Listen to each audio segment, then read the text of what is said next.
Hello, and welcome to yet another episode of Bloodhouse, the show where we talk about art house horror movies. I'm your host, Joshua Conkle. And I'm your co-hostess with the mostest, Drusilla Adeline. How are you doing this week, Josh? I'm good. The show that I've been writing for wrapped up this week, and so I have to go out and get another job, and that is always, anxiety-inducing.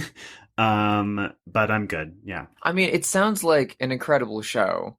The amount of people that I know that are on this staff, either as writers or as writing or assistants, is already it's stacked. You're working on an incredible property, and I'm sure it's going to be an amazing show. So I think you have a little bit of time to just kind of sit back on your laurels and be proud for a week. Yeah. It is a good show, I think, but it's one of those things where, it's only at 8 episodes, so it's not a very long commitment to begin with. And then we haven't even started shooting the show yet. It's because it's streaming. We wrote all the episodes and now we go into production in November. So if and when we get a second season, it won't be for over a year. Yeah. Before we start the season 2 writer's room. So I've got to go find at least one more job between seasons, which is oh God, it's really hard to get a job in this field. So. I know. But I'm good. How are you? I'm good. I just got back from San Diego. I went down to San Diego for the weekend because my mother was visiting from Indiana on a work trip to the fancy Torrey Pines golf course of San Diego, California. Ooh. So it was a lot of rich white people, and I stuck out like a sore fucking thumb. I bet. Yeah. I showed up in a Vivienne Westwood bare tits t-shirt and a homosexual tendencies trucker hat with a Slim Jim and a Mountain Dew coming out of different pockets of my short shorts, and an '87 Jaguar being "Where's the Hoosiers at?" It was fun. It was a good time. I love that. A little highbrow with your Vivienne Westwood, a little lowbrow with your Slim Jim and Mountain Dew. Okay, but the Vivienne Westwood punk tit shirt is highbrow, lowbrow all at the same time in itself. It is true. Vivienne Westwood is my favorite designer of all time, besides Alexander McQueen. They kind of go together. Yeah, anyway. I'm very much the same milk. It was a good time. I was just kind of white knuckling it on the drive down there because I didn't know if my car would make it. Because I've never taken a road trip in my very old, sometimes unreliable. Not even sometimes unreliable. We've worked on her. She's great. She's doing good. She's running nice. But I'd never driven that far in my car before. I'd never gotten it, going that fast before. Going 89 miles an hour. And handled like a dream. I was just, it stressed me out to have to think about that. But the drive back this morning was lovely and great. And after we record this, I'm probably going to eat a burrito and take a nap. I've been up since 5 I ate a burrito before we recorded this. Genius. I'm very jealous of your digestive system right now. Yeah. I guess that's the cost of having a cool classic car, is that it's old and a little unreliable. Yeah. I'm planning a trip to San Francisco in a few months, and I'm should I take the Jaguar? Or should I talk a friend into us taking their car? Yeah. But after this, I'm kind of I could take the Jag. Oh, well, my car it's in 6 hours versus San Francisco 2 hours. really feels like, a big Steve McQueen and Bullet move. So that's dreamy. That is dreamy. Yeah. Have you watched anything lovely while you've been on your bit of hiatus? To be honest, I haven't been able to find any movies that I am really on fire about. I've been watching some television. I've been reading. I've been playing this video game that I'm hooked on called Cult of the Lamb. Have you heard of this? I've never heard of this. I'm also so far out of video game circles that you could be I'm playing this new game about a plumber who saves a princess, and I'd be I've never heard of this. What is this called? So Cult of the Lamb has the aesthetic of Animal Crossing, except with this goth angle, which is that you're a little lamb who's a cult leader, and so you've got to go convince little other animals to join your cult, and there are human sacrifice or animal sacrifices, I guess, and you can brainwash them, and so it's pretty addictive. Our mutual friend Zach Ogle got me hooked on it. I love Zach. Yeah, if I ever need game either tabletop or video game references, I always go to Zach. Zach's incredible. Yeah. And so there's that. And then the one thing that I watched that I am super charged up about. And this is a little bit nepotism because these are my friends, but my friends Seth and Kieran and Darcy created a little show for FX called Little Demon that I went to the premiere of and saw the first 2 episodes, and it's really, really good. And and I mean that if I didn't like it, I would just simply not mention it. It's so funny and wonderful. It basically is the same story as Chilling Adventures of Sabrina, but a comedic animated show. And it stars my friend Lucy DeVito and her father, Danny DeVito, as Satan. And it's really funny and cute and super hyper violent. Like, I love when something is like really violent for comedy's sake. Like, there are like comedic eviscerations and stuff like that. And so it's really great. I'm really charged up about it and really proud of my friends. And I think everyone should watch Little Demon on FX/Hulu. Yeah, I can't wait to see it. I've been seeing trailers for it. And I know, like, the internet kind of blew up when Danny DeVito live tweeted one of the episodes recently without telling people that he was live tweeting the episode. And so the content of them was so insane with no warning. Yeah, I kind of he's love demented. That. And I love him. He's incredible. A classic. I'm such a big fan of the Harley Quinn animated series on HBO Max, which has a very similar tone of like, we're going to bludgeon someone to death as a joke. Yeah. So I'm very excited to watch that. I'm really excited. It looks incredible. It is. It's really good. I've also really I've had so much going on right now. I'm reading a lot more, which, like, that's a good sign. I've been reading a lot of D.H. Lawrence. It's fundamental. Reading is fundamental. But I took a little break from all of my brain learning and book reading to rewatch a Brian De Palma movie that I haven't seen since VHS back in like the early 2000s that I had almost forgotten everything about. So I took a second look at Femme Fatale this week. Oh, yes. Which I mostly have memories of, like, they pull off a big twist midway through and it didn't land for me at the time. Yeah. And so I rewatched it, you know, like over 10 years later and like much deeper into the cult of De Palma. And this movie's freaking incredible. I haven't seen it in a long time. I've only seen it once, so I'm probably due for a rewatch as well. It opens on Rebecca Romaine just like doing hot girl shit, which is lazily laying around watching Double Indemnity while she's supposed to be prepping for a heist. And then that is hot girl shit. The heist is at the Cannes Film Festival. And they're trying to steal like $100,000 worth of jewels that are on like a harness of an actress attending one of the premieres, and all she's wearing is the harness, so you've just got like cold metal and jewels like covering her nipples and nothing else. Ooh, I love that. And it's a very elaborate heist where you're cutting back and forth, like someone's in an air vent and there's people undercover like trying to sneak in with the security guards, but all the heist boils down to is Rebecca Romaine is pretending to be a photographer, walks up to this actress, whispers in her ear, and then goes meet her in the women's restroom to go like finger fuck each other and make out for like 20 minutes as she takes all of the jewelry off her and replaces it with fake jewelry.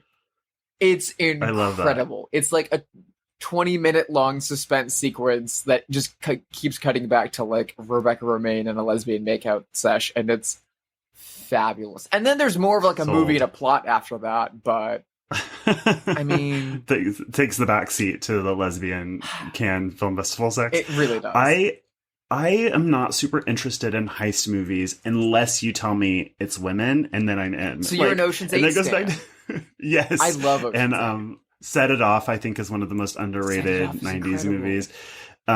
This goes back to my early childhood with The Great Muppet Caper, which I was obsessed with because it centers around a group of models who are secretly cat burglars at night, which is an idea that really set my little queer heart on fire as like a 2-year-old. And I've been in love ever since with women in like full body cat burglar black, you know, sneaking into a museum. I'm into that. I'm very into that. The Great Muppet Caper was shown to me as a child as well, and it left a very strong impression on me, but in the opposite way. Because it was shown to me in one sitting with Muppets Take Manhattan and the Muppets movie, and they traumatized me so much. Oh gosh. Specifically the little ramshackle British hotel and Great Muppet Caper. Yeah. I would have nightmares about that. How weird. Until from the age of 4 or 5 until into my teenage years, late teenage years. So how odd. I was terrified of the Muppets for over 20 some years of my life. It took until very recently that an ex was like, "You're watching a Muppet Christmas Carol with me, you fucking idiot. They're not gonna hurt you. They're sweet and lovely and charming." And I was like, okay. And I had to hug a pillow the entire time. And then my friends took me to go see Muppet Treasure Island, and I did better at that in theaters. Mm-hmm. And then I went back to Indiana recently, and my mom put on Great Muppet Caper, and I was like, all right, we're fixing the childhood trauma. Let's go. Here we go. And it was great. It was lovely. Yeah. The heist sequence is incredible. Peter Falk is incredible. Yeah. The Muppet movie, the original 1980 OG Muppet movie, makes me ugly cry from the very opening notes because it's so sentimental to me. And it's part of probably why my root for wanting to be part of Hollywood is the big Hollywood finale of it is so gorgeous. And the first thing that really made me cry hard in 2020 in the darkness of the pandemic, I was really stoic about it for a few months. And then I'm getting teary-eyed just thinking about it. Then Kermit the Frog posted a video where he is alone in the woods and he turns the camera on himself off camera and sits in front of it and plays the Rainbow Connection and then walks behind it and turns it off. I saw that. And it just was I'm crying now just thinking about it. It really ruined me, which is so embarrassing. But it's just, I love him so much and it was such a comfort in a really hard time. And, that's incredible. Yeah. Love Kermit. Love the Muppets. I love Kermit. Oh my God. I feel so stupid. I'm so sorry. Josh, oh no. I'm sorry I brought up lesbian heist makeout things. I brought you to tears. No. Basically, if I watch any Muppet property from the 70s or the 80s specifically, I will just immediately burst into tears. And when they made that Jason Segel Muppet movie, and it was the first one for a really long time, I saw that opening night in New York, which was I believe Thanksgiving night that year. And as soon as it started, I started to cry because I didn't realize how much I missed the Muppets. I cried watching that. My ex showed that to me recently while trying to detox me from my Muppet fear. And it brought me, it was so sweet. It's good. And also when you God learn the team at the Henson Company that was making those at the time and what they were doing in the 60s and 70s and 80s, and the fact that Scooter was created as the one gay puppeteer's inner child, a representation of his childhood. Love it. They're so good. They're the best. I mean, don't even get me started on The Dark Crystal, which is my favorite movie of all time. So yeah, I shouldn't be surprised. Move on. Let's talk about the reason for the season. Truly. This is a movie from 1967, produced by Hammer Horror Films, directed by Terence Fisher, starring Peter Cushing. It is Frankenstein Created Woman. Frankenstein. The name stands for fear. Frankenstein. He shocks the world as he mocks the devil. Frankenstein. He creates monsters of men. Frankenstein's most terrifying experiment comes to life.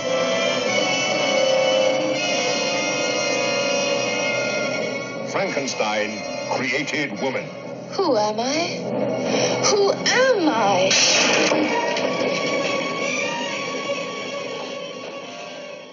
I? We finally, at last, have conquered the massive English behemoth of horror that is Hammer.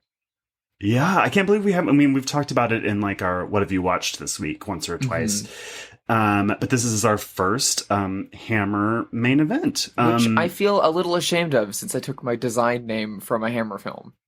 Yeah, yeah. What's your feeling about Hammer and this movie within it?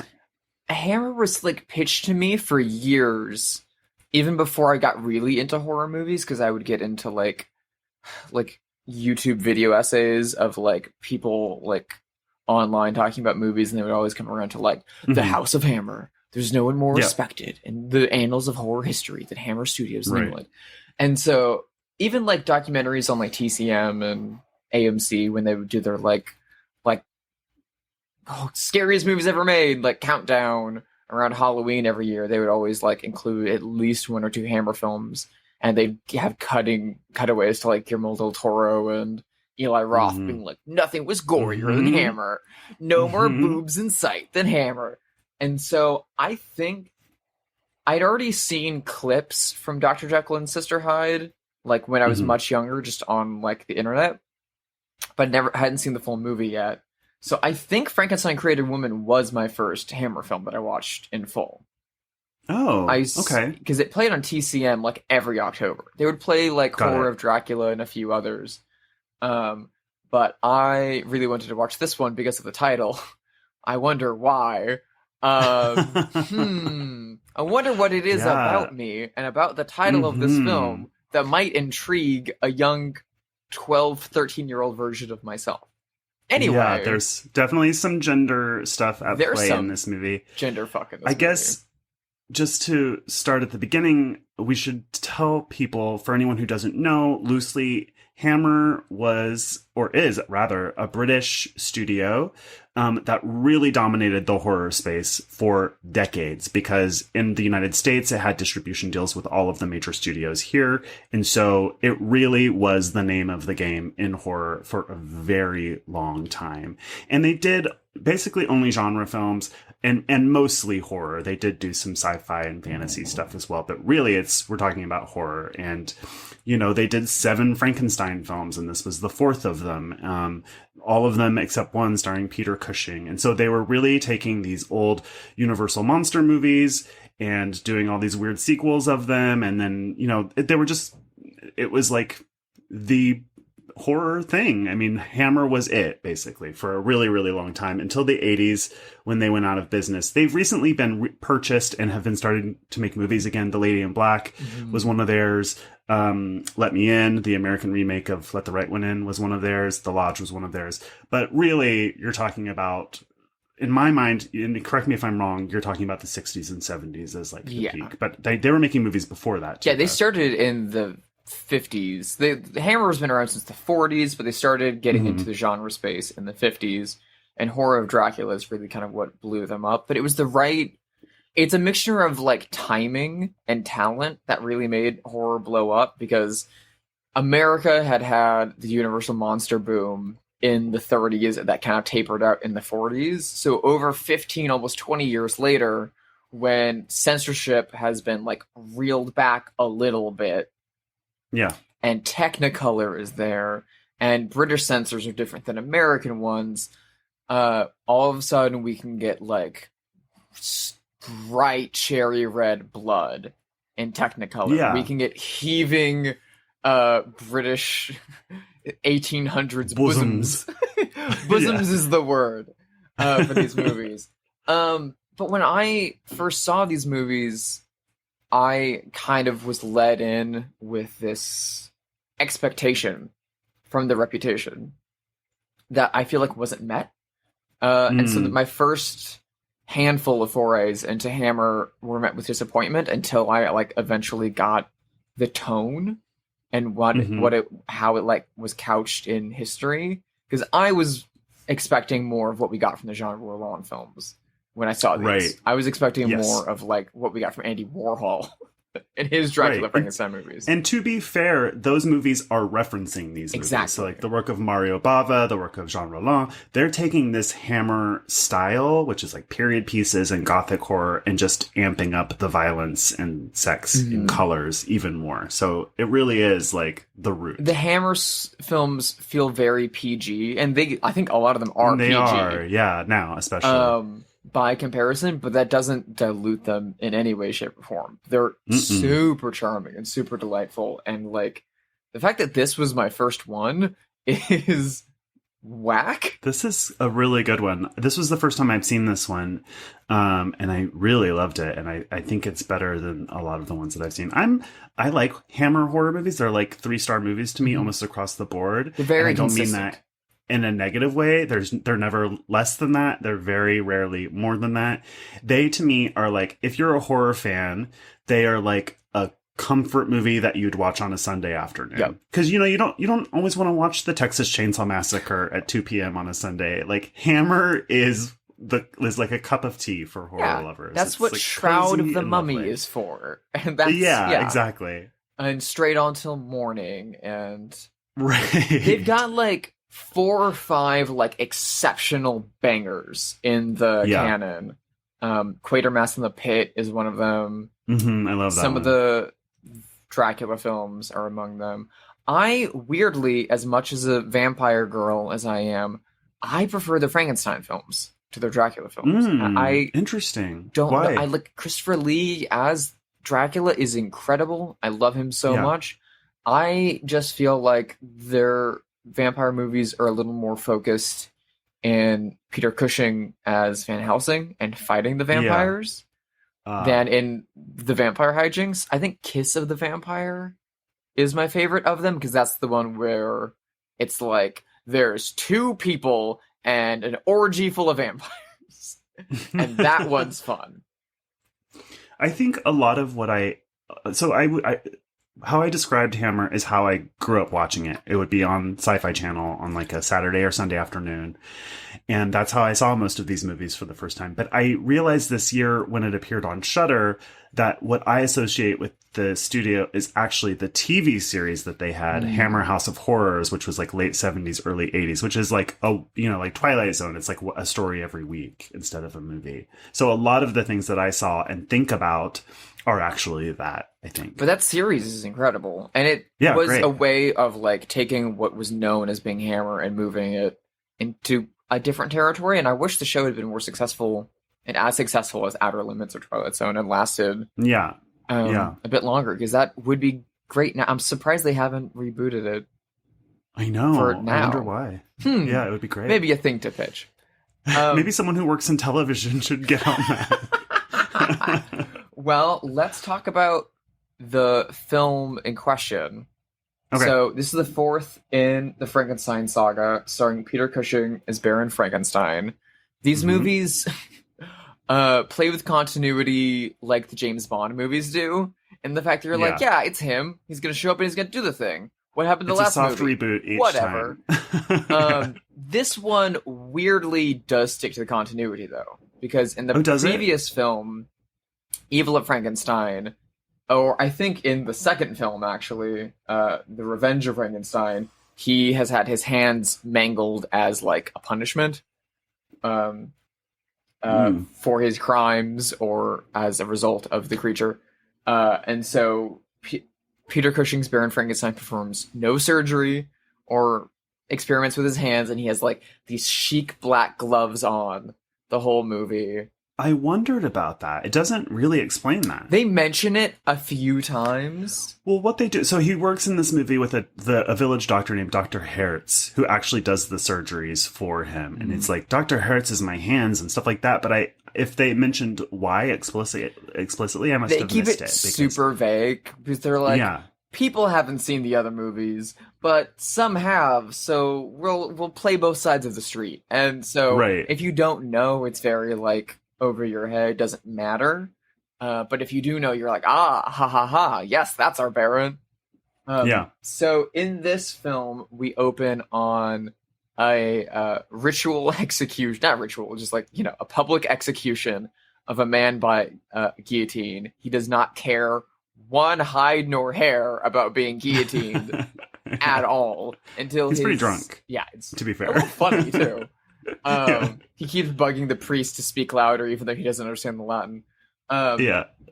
Until his son Hans shows up at the distance, and then he very much freaks out and yells at the cops to like get him away, get my son away from here. Don't let him see this. Okay, he's gone. Shot my head off real quick. But Hans sneaks back and sees his papa's head get sliced off by the guillotine. And then we flash forward, like, I don't know, 20 years, 15 years. 20 years-ish. He's, a young adult now. He's a young man now. Yeah. And this guillotine is just in the middle of town, and he has to pass by it all the freaking time. Mm-hmm. And he works for the good Dr. Hertz, who is kind of the Watson to Peter Cushing's Dr. Frankenstein. And Dr. Hertz looks exactly like Angela Lansbury. Yes. Or George Nelson Riley. Or a cartoon owl.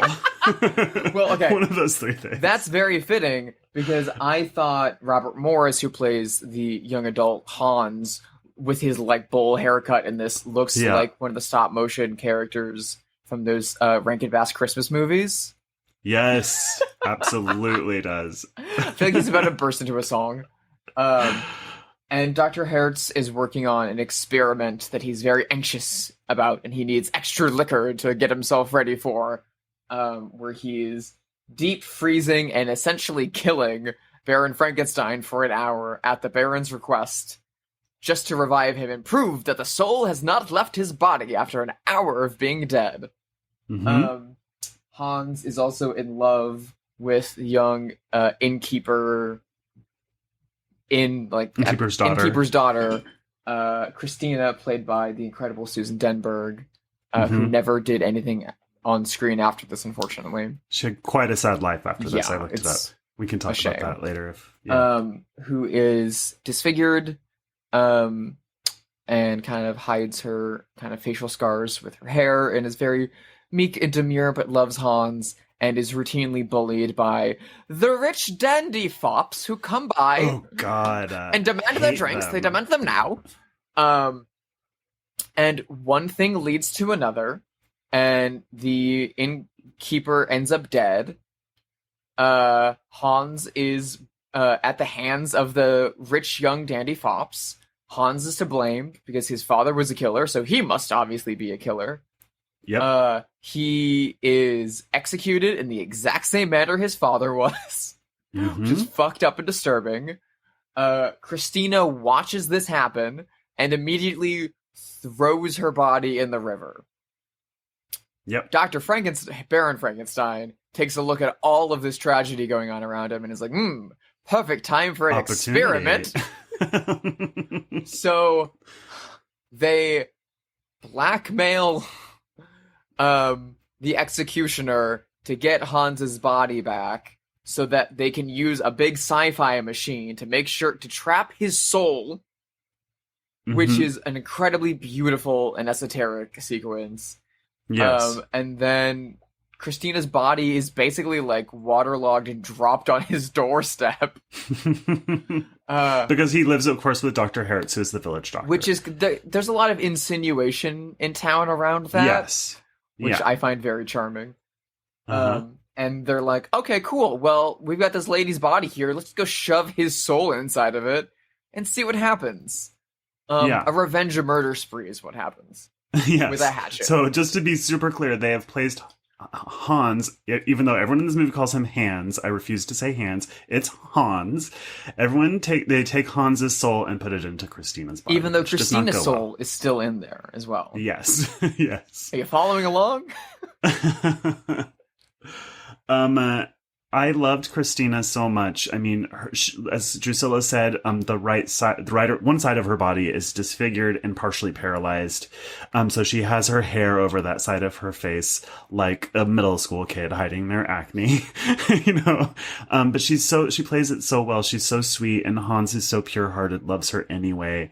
And they are actually spending the night together when the innkeeper is murdered. So it couldn't be Hans, but he refuses to say that because he's too much of a gentleman and doesn't want to imply anything untoward about Christina, whom he loves. I thought the two leads were great. I mean, Peter Cushing is always great, but I didn't know these two actors. I liked them a lot. I loved the love story at the first half of this a lot. And in fact, one of the criticisms of this movie that I read from critics at the time, well, it's Hammer, so they all thought it was gory, which is so funny to think about in 2022 standards. Because there's no gore in this. Someone gets murdered, and then you smash cut to a glass of wine being spilled, and you're like, blood! It's so PG. I mean, you could watch this with the youngest of children, and they'd be fine.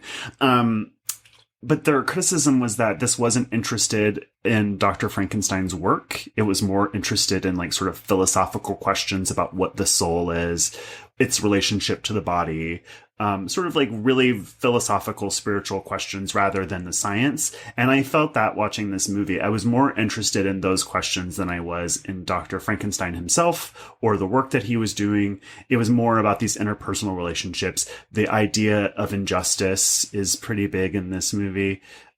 Questions about gender, because it's a cis man's soul inside of a cis woman's body. And this cis woman is seducing men as part of a murder spree. And so there's a lot of interesting philosophical questions in this that really take the front seat. And the things that you expect from a Frankenstein movie sort of take the back seat a little bit, like the science of it, the immorality of Frankenstein for doing this, all that sort of stuff. There's no horrifying monster. He monster's performs surgery beautiful on her so that she's more attractive and has full ambulatory movement of her body.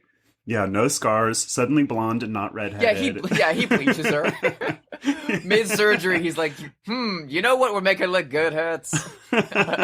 Everyone loves a blonde. He's like, I'll go ahead and make her blonde. She'll appreciate that. We get the like beautiful unveiling scene where she's all in like white bandages and casts Yes, against very female trouble. Against a red pillow behind her. It's gorgeous. And he like takes the mask off and takes the bandages off.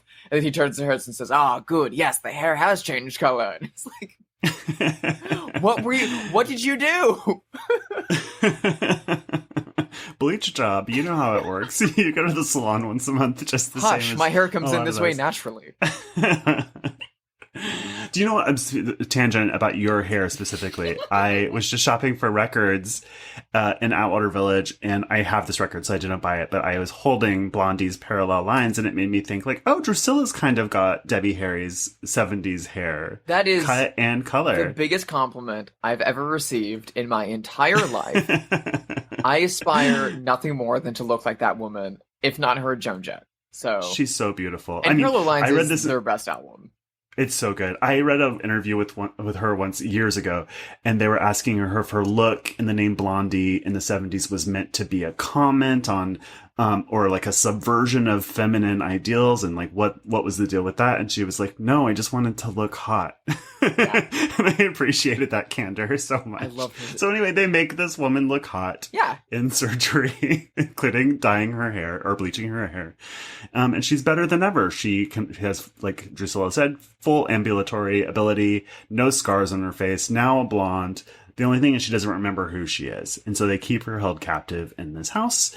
And she starts to seek revenge on the people that penned this murder on Hans. She also digs up Hans's body, removes the head that was previously removed by the guillotine, takes it back, and like skewers it onto the top of her mirror in her bedroom and has conversations with it. It's very Lord of the Flies. You get the idea that it's like telling her what to do, or that she's somehow worshiping it a little bit. It's really cool. It's super awesome. And when she's killing people, her voice drops into Hans's register, and they're being seduced by her, and then all of a sudden they get Hans's voice calling Anton. And there's that gender fuckery coming in, and then they get a big axe to the head, or it's not an axe, it's a cleaver. It's a gorgeously long phallic cleaver. Yeah. Speaking of the gender fuckery, what do you think, if anything, the filmmakers thought about all of this? Like, obviously it's a man's soul in a woman's body, and that woman is then as Hans, or questionably, arguably as Hans, murdering other men. Do you think that they had any intentions around gender fuckery, or do you think it's an accident? Do you think that they didn't scratch that question much because it was too uncomfortable? Where do you think the deal is there? I think it's very much an accident. Yeah, me too. That was the sense I got as someone who loves the even transer Hammer film Dr. Jekyll and Sister Hyde. Yeah. And having done research into the production of that was like totally an accident. It was built off of like a bit entirely. And the lead actress at the time went to Roy Baker Ward, the director of the film, and was like, hey, isn't this kind of getting into like some queer subject matters, and like aren't there like some themes to this? The director was like, hush up, we're making a horror film. And so I think this movie kind of has the similar feel towards that. The title of the film is a nod to the Roger Vadim film And God Created Woman, which was a big like art house huge hit, like booby movie hit in 1958. It's like a little sexist but to today's standards, but it's a lot of fun if you like that sort of thing. And this was supposed to be the third film in the cycle, so it would have come out around 59, but it got pushed, and then a bunch of other shit happened, and so it came out like 9 years later, and the title was less relevant. But I think they were more interested in the idea of, let's give Frankenstein a female monster to go around killing, but they're like, how can she be a sweet, innocent girl and still want to commit homicide? It's gonna have to be a man telling her what to do.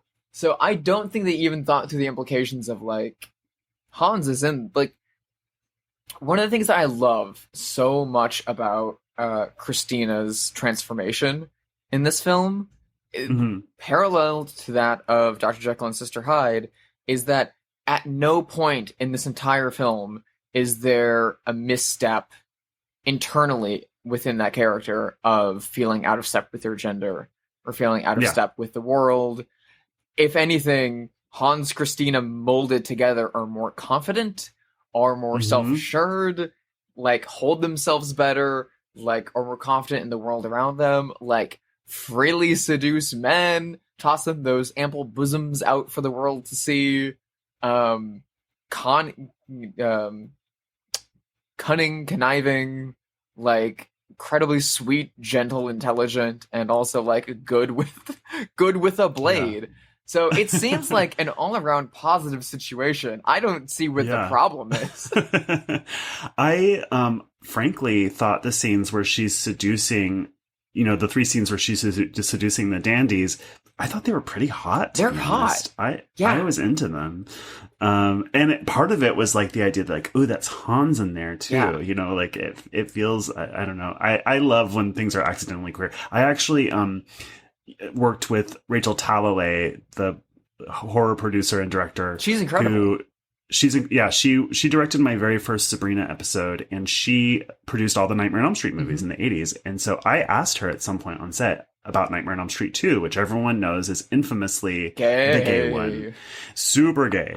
And I asked her if she knew, and she was like, no, I promise you, none of us thought that. Like, none of us thought that it was queer at all. We just thought we were doing like a heavy metal leather Nightmare on Elm Street movie.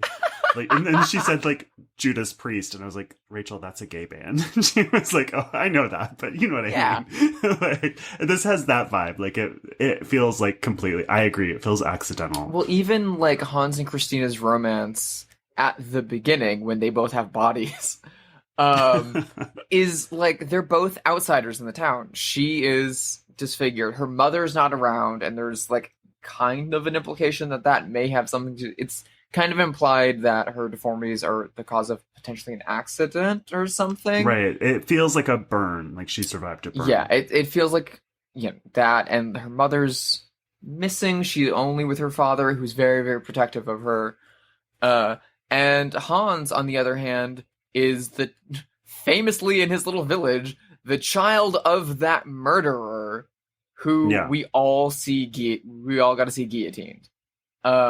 So they are both grew up stigmatized and outsiders who fell in love together. So that's pretty queer-coded already.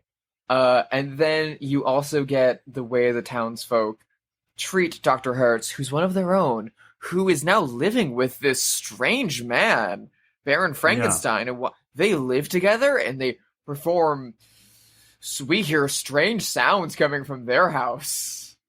And we don't know what's going on. It must be witchcraft. This movie has a lot to say about justice and the sort of injustice of group thought. You watch Hans go through a trial, which is a big sham, of course. Not to mention the executions that we see in the movie and the delight that the townspeople take in watching executions of their fellow citizens. I just thought I guess Frankenstein movies often have that because you always have the mob with torches that comes to Frankenstein's house, and you get that in this movie too. But it never feels, it usually doesn't feel to me that the movie is negatively judging that behavior. Mm-hmm. And in this movie, it does. This movie is not on the townspeople's side to me. This feels like maybe the most political Hammer Frankenstein film. Yeah. It's kind of incredible in that way. The other thing that really stuck out to me rewatching it this time is this is one that I have seen like countless amounts. I maybe have seen this more than any other Hammer film. Maybe. And I honestly cannot tell you why, other than the fact it's cozy and cute and has like subtle queer vibes. Yeah. But this movie is also like really dominated by like daddy issues. Like big time. It's true. Yeah. Obviously it opens with him watching his dad be killed. He then is forced to live in his father's footsteps, and then which after this being a Frankenstein film, I want to say his father's footsteps ends up dying the same way. And Christina lives a very sheltered life, being protected by her father. And as soon as her father is brutally murdered and taken away from her, which, like, this movie's from 1967, and his murder very much recalls scenes in A Clockwork Orange. Yes, I thought of the Droogs. I was like, these dandies are like the Droogs. I hate them. They just roll up. They're acting like fucking assholes. They're getting drunk, and then they beat a man to death with their canes. And this movie is very PG feeling, and I meant that when I said it. But the one thing is that for the first half, I'm like, this is so mean because those three dandies are so awful, like truly awful. They take joy in making fun of a disfigured woman. They're just truly awful, and the sort of the injustice of the trial that follows that's all like not seriously hard to watch. It's not like Dancer in the Dark or something, but. It's also not it made me upset, actually. I wasn't just like passively watching this in the background. I was in it and upset on behalf of Hans and Christina. Yeah, it is PG in terms of like immediate surface level subject matter of like you're not getting a bunch of blood and guts, and you're not getting like, you know, full nipple. Her nipples are nearly close to popping out, but we're not getting anything that bad. Yeah. But yeah, the like subject matter of this film, the more you sit with it, the more the concept of a soul and how it is metaphysically tied to a body in a very like non-religious manner. Yeah. And also like the child being forced to watch his father being guillotined at the opening, and the like fear that suddenly comes over his father's face when he sees his son. These things are incredibly upsetting. I know that like Martin Scorsese names this as his favorite of the Hammer films solely because it deals with the metaphysics of the soul, which he's a very Catholic religious man. That should come as no surprise. Right. But it is such an odd subject matter for a horror film, but really obsessed with that question. And the science of this one too. It's like you don't get the electricity stuff. It's really like Baron Frankenstein has created some device that traps the soul by use of like a tuning. What are those like things that you bang? A tuning fork. By way of a tuning fork, somehow you trap the soul and then put it back into the body. And it's just like entirely metaphysical with no scientific basis compared to other Frankenstein stories, but it's really beautiful. And it is the main question of this movie. What is a soul? Where does it go when you die? Could you trap it and put it back into a body? It's interesting. And these are like questions that the only way you would get them in any other Frankenstein thing would be to read Shelley. Yeah. And it's a question that's been in a lot of great art and books and stuff. Like just it's really in some ways the biggest question that you can ask, which is like, what am I? Am I my soul? Am I just a body? Am I just parts? Am I just electrons swirling around? Like, what are you? You know, are you your mind? Are you just electricity? Like, it's a big question. And it becomes such a bigger question when Christina is revived. She awakes as a blank slate, essentially. These two souls have merged in her body and made something new. She's truly newborn. She doesn't know who she is. They tell her that she's Christina, but that rings no bells. Yeah, she doesn't know what that means. She doesn't know what that means. She doesn't know who she is. They won't let her see her face. Things start to creep in, but it seems like it's mostly from Hans. She remembers very little of her own life. And once Hans gets his revenge, ultimately, he releases her, essentially. Yeah. He's like, okay, cool, we have no more purpose. Yeah. Movie's over. It's a lovely movie. I will say this movie is not streaming anywhere, including for rent. So I found it. It is on archive.org, which thank God for that website. And I'll put it in the show notes and tweet it out.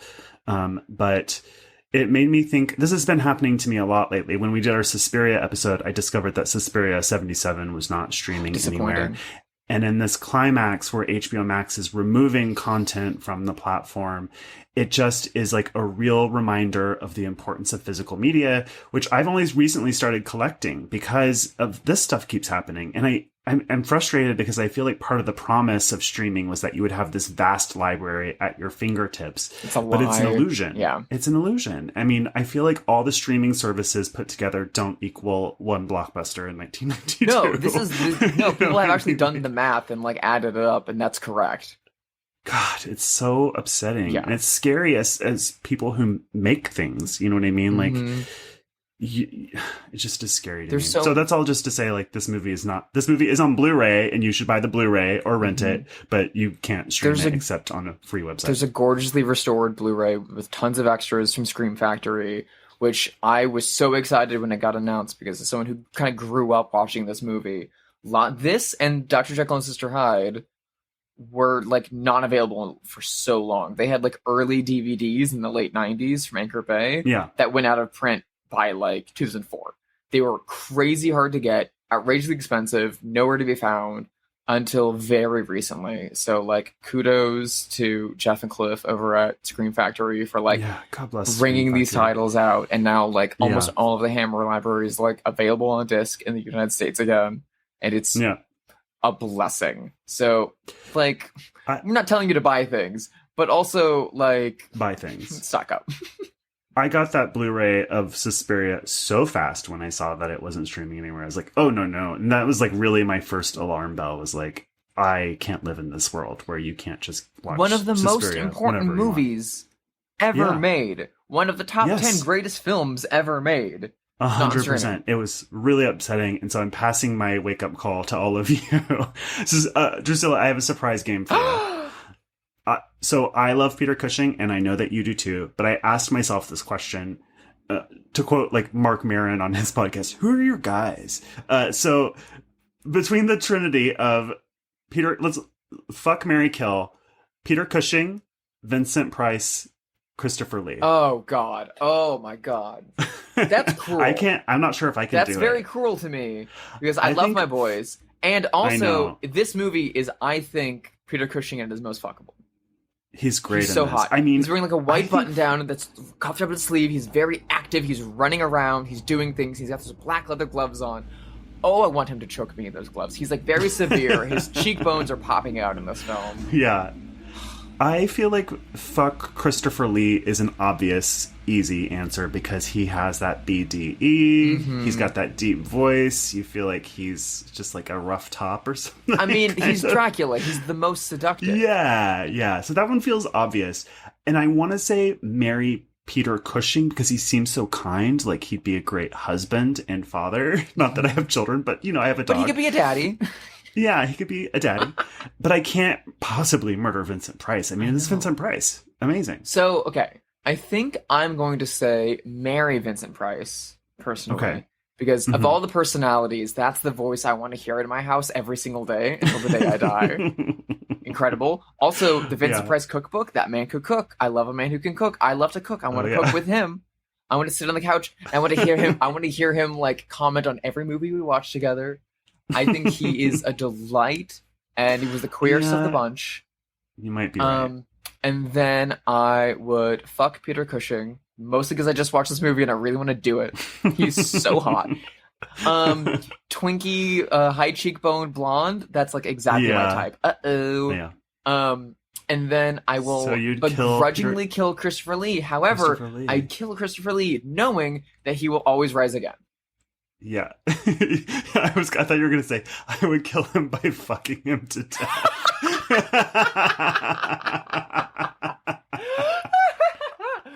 I'm a bottom, so that's not possible. So sorry to the estates of these three legendary men. Victoria Price, I'm very sorry. But also, I'd be happy to be your mommy. We mentioned Susan Denberg, who plays Christina in this. It's really the only thing that she did besides one episode of Star Trek in the 60s and a couple of little small things. She was famous for being a Playboy Playmate. She was Miss August in the 60s. I see. Mm-hmm. She moved back to Austria after this, where she was born, worked as a topless dancer, had a couple of kids, did some drugs, and that's sort of the last that we hear of her. Mm-hmm. Yeah, an article was published in the mid 70s about how after she returned to Austria, she became all of but addicted to alcohol and LSD. Yeah. And it's very sad. And it's even more sad that she gives such an incredible performance in this movie and was then dubbed by a different actress because they thought her accent was too much, which rude. The dubbing's pretty good, though. It is better than those Italian movies. The dubbing is very good. I've seen this movie a bunch of times. I've never noticed until it was pointed out to me. Dubbing. And even then, I was like, where? But the emotional intelligence that she puts through in this movie, even without her voice, is incredible. The transformation that she performs with her body is incredible. It's such a shame that she was so mistreated by this system. Yeah. I blame Hugh Hefner. He was such a piece of shit. Fucking piece of shit. Yeah, he sucked. What would you... Do you have a double feature for this? What would you pair it with? I mean, the super obvious one, which is what I typically double feature it with, is Dr. Jekyll and Sister Hyde. I mean... Okay. It's the Hammer Trans double, and they're both Hammer Trans double sounds like something you'd order at Denny's. The Denny's in hell. Or heaven. Managed by Danny DeVito. Yeah. They're just this is one of the best Frankenstein movies. Jekyll and Sister Hyde is the best Jekyll movie and the best Jack the Ripper movie. They're both heavy hitters, and they're both super trans and super queer. You can't have a bad time. What are you? What would you bring this with? This is a little bit off kilter, but not a lot off kilter. I thought about the 1972 Tales from the Crypt anthology movie. Ooh. Peter Cushing has a really great, heartbreaking story in that, again, where he is the victim of the neighborhood, sort of. The neighborhood turns on him, a sweet old man, and it has a pretty scary, sad ending. So I thought thematically they both star Peter Cushing, and they both have this theme of the injustice of the crowd. Mm-hmm. So yeah, that was my pick. My other option to double feature this with is Becoming Parts 1 and 2 from Buffy the Vampire Slayer Season 2. Which are those ones? I'm sorry? Which are those episodes? Those are the final 2 episodes of Season 2. Yes. So if you really want to get into the metaphysics of trapping a soul and restoring a soul to a body, that's another very good thing to parallel with that in terms of this is the Frankenstein version and that's the vampire version. Yeah. Those are also 2 of the best episodes of that series ever. Well, I think it's time to pivot to our favorite game, Have They Seen It? The game where we speculate wildly whether or not notable figures have seen the movie. You have anyone top of mind? I have a couple of people. Well, we know Martin Scorsese has seen this movie because he does love to mention it as one of his favorite horror films. But it kind of begs the question, do you think that his screenwriting partner, friend, and fellow filmmaker, and also very weirdly religiously obsessed man Paul Schrader has seen this movie? I think yes. I feel like maybe they've watched it together, if nothing else. I don't know a lot about Paul Schrader. I'm a big fan of his screenwriting, not a big fan of his directing. Have you seen Mishima? No, I haven't seen that. Oh, you need to see Mishima. It's incredible. Yeah. Okay, I will. And Cat People. I recently rewatched American Gigolo, which is pretty bad. It's pretty bad. And Light Sleeper is the same story, but better. Yeah, it's not easy to watch. No. It's bad. The Blondie track's great.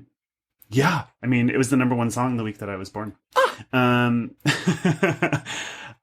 think yes. I think that they watched it together. I think yes as well. I just want to find Paul Schrader's 2022 Facebook posts revisiting this movie on Blu-ray. Yeah, which would probably just be all about Susan Denberg's boobs. Yeah, probably. I have somebody, we've already mentioned him in this episode. Do you think Christopher Lee ever saw this? He may have either gone to see it with Cushing to support him. Because professional. Yeah, professional. They were very good friends. Yeah. Or he couldn't be fucked. Yeah. I sort of felt like he couldn't be fucked. I feel like he couldn't be fucked. He did a lot of the Dracula movies, despite the fact that Hammer couldn't match his budget and his ask. Yeah. Just because he wanted to support the union crews, because they would be out of a job if he didn't take the film. Yeah. And because he cared so much about the character of Dracula and loved the character of Dracula so much that he was very into making those movies. But I feel like he couldn't be fucked about horror outside of that a little bit. Yeah. And I feel like Cushing and him made so many movies at Hammer that it was just they really churned them out, that it's I don't feel obligated to see all 1,000 Frankenstein movies that you saw. Yeah. I feel like if he saw it in the 80s on VHS, he would have enjoyed it. I feel like maybe Peter Jackson would have played it for him and he would have been like, oh, yeah, he did a good job. I like that. Yeah. That's just me. Yeah. Do you have anyone else? Well, I'm thinking about the context of this as a trans film, which, especially in 1967, when there really weren't, widely distributed by Fox, until we would eventually get to Myra Breckinridge, trans films. Fox really put out a lot of trans stuff. Yeah. Beyond the Valley of the Dolls, yeah. Do you think famed early transitioner Christine Jorgensen ever saw Frankenstein Created a Woman? Well, she may have been somebody who's I set trends, I don't take part in them. But let me ask you this. To what extent is this movie known as the trans narrative? It's kind of not. Yeah, that's what I thought. It's not so really as much, but I feel like, I don't know, I feel like in 1967, a lot of, I could see a certain percentage of closeted individuals seeing that title and being like, let's see. Yeah, I wonder what other famous trans people at the time, because I could see Andy Warhol's trans friends seeing, I could see Hollywood Lawn, Candy Darling, those girls I could see seeing this movie. So I guess I could imagine it, but for some reason my gut says no. I could see them going to see that because of this. I know so little about Christine Jorgensen's life by the late 60s that I have no clue. The Factory Girls, I feel would have absolutely gone to see this on a drive-in double bill, and then been very disappointed. It's a yeah. But maybe they enjoyed the murder set pieces. Yeah. So I was thinking of 1967, which is 1967 the Summer of Love, or is that 68? That's 68. I don't. Okay. Well, anyways, I was thinking of Janis Joplin. Do you think Janis Joplin ever saw this movie? I mean, listen, if she did, there's no way she remembered it. No, you're right. I don't really peg Janis Joplin as a horror person. Me neither. I don't know why. I feel like maybe if it's you not went positive enough for her. To her in 1967 and we're like, do you want to go see a Frankenstein movie? She would be like, no. I don't know. No, man, I'm all about that peace and love, man. And then if you bullied her and she was like, fine, we'll go for a little bit, and she saw just the opening sequence of a boy crying watching his father getting executed, she'd be like, I'm out of here. What's wrong with you sickos? No. Yeah. Okay, well, I think that's it for this episode of Bloodhouse. Thank you so much for listening. If you liked it, please rate it on all the things. You can email us, bloodhousepod@gmail.com. You can follow us on all the socials. Drusilla, where can people find you? You can find my art and myself over at sisterhydedesign.com, and you can find me on Instagram at HydeSister, HYDSISTER. I'm also over on Letterboxd. What about you, Josh? I am at Joshua Conkle on Letterboxd, Twitter, and Instagram. Drusilla, what are we watching next week? We are going to become the truly most vapid, evil Los Angeles bimbos we can possibly be, because we are watching one of my absolute favorite neon-soaked sapphic evil fests of all time, Nicholas Winning Refn's The Neon Demon. I can't wait. I was born for this.